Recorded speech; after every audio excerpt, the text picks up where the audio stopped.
السلام عليكم ورحمة الله وبركاته. نحمده ونصلي على رسوله الكريم أما بعد. أعوذ بالله من الشيطان الرجيم. بسم الله الرحمن الرحيم. اقتربت الساعة وانشق القمر. কাছে এবং দূরে দেশ ও প্রবাস থেকে যারা আজকে আমাদের এই ভিডিও প্রোগ্রামটি দেখতেছেন সকলকে জানাই আন্তরিক মোবারকবাদ, ভালোবাসা ও শুভেচ্ছা। সম্মানিত দর্শক ও শ্রোতা, আজকে আমি আপনাদের সম্মুখে উপস্থিত হয়েছি কোরআন এবং সুন্নাহ ভিত্তিক কিছু কথা বলার ইচ্ছা রাখি ইনশাআল্লাহ। আমি আপনাদের সম্মুখে যতটুকু কথা বলি দলিল উপস্থাপনা করার চেষ্টা করি কোরআন ও হাদিস থেকে। কোরআনের কত নং আয়াত তেলাওয়াত করেছি এটাও উল্লেখ করি, হাদিস কত নং তেলাওয়াত করেছি, কোথায় থেকে করেছি এটাও বলার চেষ্টা করি। এরপরেও কিছু মানুষ আছে বলে যে এগুলো নাকি নতুন বানানো, এগুলো আগে ছিল না, নতুন নাকি বানানো হয়েছে, ওকে পাগল পর্যন্ত বলে। যাই হোক, এতে আমার কোনো কষ্ট নাই, দুঃখ নাই। হাদিসে যা আসছে আমি যতটুকু জানি অতটুকু মানুষকে জানানোর চেষ্টা করবো ইনশাআল্লাহ। এতটুকু আল্লাহর দরবারে বলতে পারবো যে আল্লাহ, আমি যতটুকু জেনেছি মানুষকে জানানোর চেষ্টা করেছি, আরো যেন সত্য মানুষকে জানাইতে পারি, আল্লাহ যেন সেই তৌফিক আমাকে দান করেন। আমার তৌফিক ইল্লা বিল্লাহ। এই পর্বে আমি আপনাদের সম্মুখে দুইটা হাদিস নিয়ে আলোচনা করব। হাদিসটি কোন গ্রন্থ আছে আপনারা যদি স্ক্রিনে একটু তাকান তাহলে দেখতে পারবেন। এই বইয়ের থেকে, এই কিতাব থেকে আজকে আলোচনা করব ইনশাআল্লাহ। এই কিতাবটির নাম হচ্ছে ফিতনার যুগে করণীয়, শেখ আব্দুর রহমান বিন মুবারক আলী, এবং খুবই গুরুত্বপূর্ণ এই কিতাবটি উনি লিখেছেন। 9 নাম্বার পৃষ্ঠা যখন আপনারা যাবেন তাহলে এই হাদিসটি দেখতে পারবেন। আপনারা স্ক্রিনে লক্ষ্য করলে হাদিসটি দেখতে পারবেন। হাদিসের মধ্যে বলা আছে, আন উসামা রাদিয়াল্লাহু তাআলা আন্নান নাবিয়্যা সাল্লাল্লাহু আলাইহি ওয়াসাল্লাম আশরাফা আলা উতুমিন মিল মাদিনাতি সুম্মা ক্বালা হাল তারাউ লা আরা মাওয়াকিআল ফিতানি খিলালা বুয়ুতিকুম কামাওয়াকিআল কতর। উসামা রাদিয়াল্লাহু তাআলা আনহু থেকে বর্ণিত, একদিন নবী সাল্লাল্লাহু আলাইহি ওয়াসাল্লাম মদিনার উঁচু এক অট্টালিকার উপরে আরোহণ করে বললেন, আমি যা কিছু দেখি তোমরা কি তা দেখছো? আমি তোমাদের ঘরের ভিতরে বৃষ্টির মতন ফিতনা নিপতিত হওয়ার স্থানসমূহ দেখতে পাচ্ছি। এই হাদিসটি শুধু এই গ্রন্থে রয়েছে এমন নয়, এই হাদিসটি আপনি বুখারী শরীফ মধ্যে পেয়ে যাবেন, যেটা আপনার তাওহীদ পাবলিকেশন থেকে যে বুখারী শরীফটি ছাপানো হয়েছে ওই বুখারী শরীফে আপনারা পেয়ে যাবেন 1878 নাম্বার হাদিস। আল্লাহর হাবিব সাল্লাল্লাহু আলাইহি ওয়াসাল্লাম বলতেছেন যে তোমরা কি, আমি যা দেখি তোমরা কি তা দেখো? সাহাবীরা বলতেছে, ইয়া রাসূলুল্লাহ, না আমরা তা দেখি না। কারণ নবীজি বলতেছেন, আমি তোমাদের ঘরের ভিতরে বৃষ্টি যেইভাবে আসে, বৃষ্টি অনেক সময় অনেক জোরে আসে, আস্তে আসে, কিন্তু এখানে বোঝানো হয়েছে জোরে যেভাবে আসে ঠিক সেইভাবেই ফিতনা স্থান সমূহ আল্লাহর হাবিব সাল্লাল্লাহু আলাইহি ওয়াসাল্লাম বলতেছেন আমি দেখতে পাচ্ছি যে কিভাবে যে ফিতনা আসতেছে।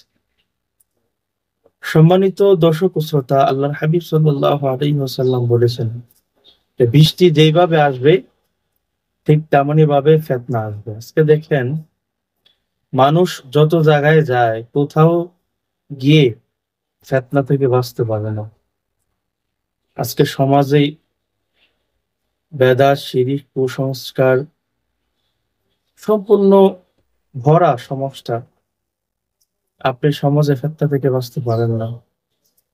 মসজিদে যদি যান সালাত আদায় করার জন্য, সেখানেও ফিতনা আছে। আপনি হাত কোথায় বাঁধবেন, বুকে বাঁধবেন না নাভির উপরে বাঁধবেন না নাভির নিচে বাঁধবেন, এই নিয়ে অনেক ফিতনা, অনেক কথা কাটাকাটি, অনেক সময় অনেক মসজিদে মারামারি পর্যন্ত হয়। তাহলে রাসূল সাল্লাল্লাহু আলাইহি সাল্লাম যা বলেছেন যে বৃষ্টির আকারে ফেতনা আসবে, আমরা এটা দেখতে পাচ্ছি, আপনারাও উপলব্ধি করতে পারছেন।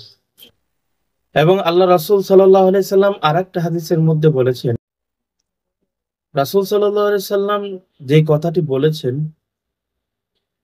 সাহাবায়ে কেরামগণকে, বলতেছেন এই যুগটা যেরকম, তার পরবর্তী যুগটা হবে আরো খারাপ, এরপরের যুগটা হবে আরো খারাপ। এইভাবে কিয়ামত পর্যন্ত যত যুগ আসবে, একমাত্র ইমাম মাহদির খেলাফত ব্যবস্থার সময় উম্মতে মুহাম্মদী একটু ফিতনা থেকে বেঁচে থাকবে, আর বাকি সময়গুলো ফিতনাতে উপনীত হতেই থাকবে। এই ব্যাপারে এই কিতাবের আমরা যদি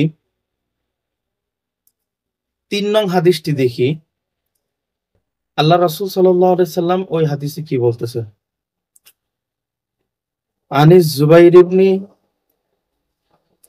আদিয়িন রাদিয়াল্লাহু তাআলা আনহু قال أتينا أنس بن مالك رضي الله تعالى عنه فشكونا إليه ما نلقى من الحجاج فقال اصبروا فإنه لا يأتي عليكم زمان إلا الذي بعده شر منه حتى تلقوا ربكم سمعته من نبيكم। আল্লাহর হাবিব সাল্লাল্লাহু আলাইহি সাল্লামের খুব গুরুত্বপূর্ণ একটা হাদিস, জুবাইর ইবনে আদি রাদিয়াল্লাহু তাআলা আনহু হতে বর্ণিত। তিনি বলেন, কোন একদিন আমরা আনাস ইবনে মালিক রাদিয়াল্লাহু তাআলা আনহু এর কাছ থেকে এসেছি, আমাদের উপর হাজ্জাজ ইবনে ইউসুফ পক্ষ থেকে যে জুলুম অত্যাচার হচ্ছে সেই সম্পর্কে অভিযোগ করলাম। তিনি বলেন, তোমরা ধৈর্য ধারণ করো, কেননা তোমাদের উপর এমন কোনো যুগ আসবে না যার পরবর্তী যুগ তার থেকেও নিকৃষ্ট হবে না। দেখেন, এখানে আল্লাহ রাসূল সাল্লাল্লাহু আলাইহি ওয়াসাল্লাম বলতেছেন যে যার পরবর্তী যুগ তার থেকেও নিকৃষ্ট হবে না।